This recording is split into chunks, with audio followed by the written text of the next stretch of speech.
I am doctor Sushma Samel, director at centre for sight, Drishti eye hospital, Badlapur. Recovery period easy असतो, त्रास होत नाही. Anaesthesia दिलेला असल्यास त्याला थोडा वेळ आपण पट्टी लावून ठेवतो, त्याच्यामुळे एक 6-7 तास ती पट्टी राहते.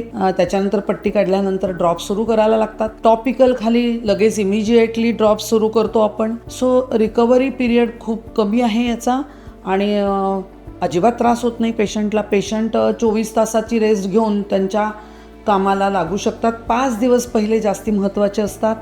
5 दिवस पेशंटनी 100% जपायला पाहिजे, कारण पहिल्या 5 दिवसांमध्ये इन्फेक्शनचे चान्सेस जास्ती असल्यामुळे तुम्हाला निदान 5 दिवस तरी डोळ्याला विश्रांती देणं आणि डोळ्यांची काळजी घेणं, हायजीन मेंटेन करणं गरजेचं आहे. पहिल्या 5 दिवसानंतर तुमच्या डेली रुटीन ॲक्टिव्हिटीज ज्या आहेत त्या तुम्ही स्टार्ट करू शकता. Like seeing on computer, mobile watching TV, हे सगळं तुम्ही करू शकता.